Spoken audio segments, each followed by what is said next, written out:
एक तरफ प्रधानमंत्री जी अमेरिका में थे, वहां पर प्रीडेटर ड्रोन, सेमीकंडक्टर और युद्धक विमानों के इंजन यानी डिफेंस डील हो रही। वो एक तरफ हैं कोयला घोटाले वाले, फिर हैं शराब घोटाले वाले, फिर हैं भर्ती घोटाले वाली, और वो किसकी सदारत में बैठे हैं, चारा घोटाले वाले।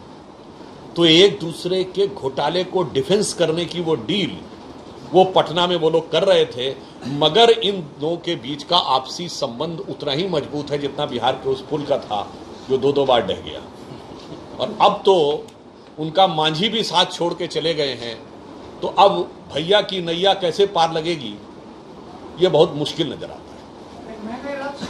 सर, मणिपुर को लेकर किस तरह से? हाँ, दुख की बात है, ये वो सरकार है जहां सर तन से जुदा का नारा लगाया नहीं गया, कर भी दिया गया। पटना में विपक्षी दलों की बैठक हुई, उसमें ओबीसी ने कहा है कि वो नरेंद्र मोदी को प्रधानमंत्री नहीं देखना चाहते, और भी विपक्ष के कई नेताओं के ऐसे बयान है। क्या बीजेपी से ज्यादा कर रहे हैं कि मोदी से ज्यादा कर रहे हैं? देखिए, जो लोग झुंड में होते हैं वो डरे हुए होते हैं, या जो एक अकेला सब पे भारी होता है वो डरा हुआ होता है। मेरे ख्याल से जनता इस बात को समझती है। वैसे मैं एक बात कहूँ, जो पटना में आपको दृश्य दिखाई पड़ा, एक ही समय में कल ही दो चीजें। एक तरफ प्रधानमंत्री जी अमेरिका में थे, वहां पर प्रीडेटर ड्रोन, सेमीकंडक्टर और युद्धक विमानों के इंजन यानी डिफेंस डील हो रही थी। किसके लिए? भारत की सुरक्षा को मजबूत करने के लिए। और पटना में भी एक डिफेंस डील चल रही है। वो क्या डिफेंस डील है?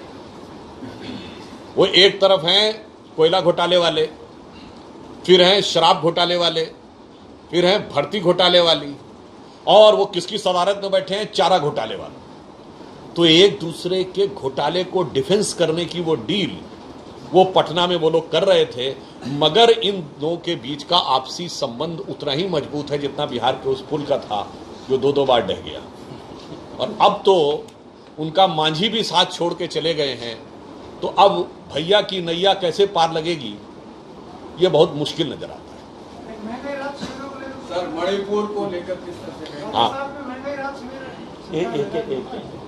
मणिपुर के संदर्भ में मैं बताना चाहता हूं कि मणिपुर की स्थिति के प्रति सरकार पूरी संवेदनशीलता और सतर्कता के साथ है।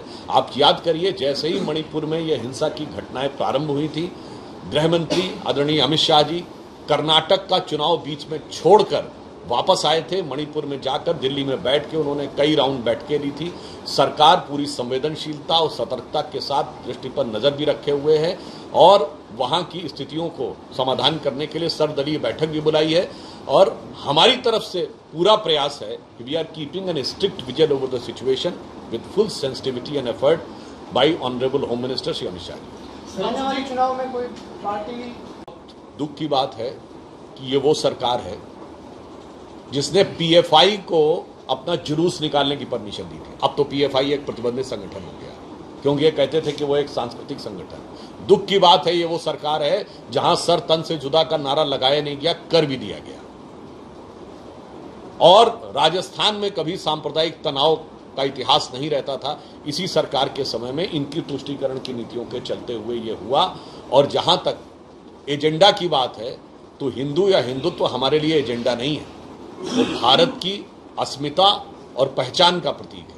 इनके लिए एजेंडा है, इसीलिए मौके के अनुसार ये अपना एजेंडा बदलते रहते हैं। चुनाव के समय इनका विचार कुछ और हो जाता है, और चुनाव के बाद विचार कुछ और हो जाता है। भारतीय जनता पार्टी के लिए वैचारिक अस्मिता और भारत की पहचान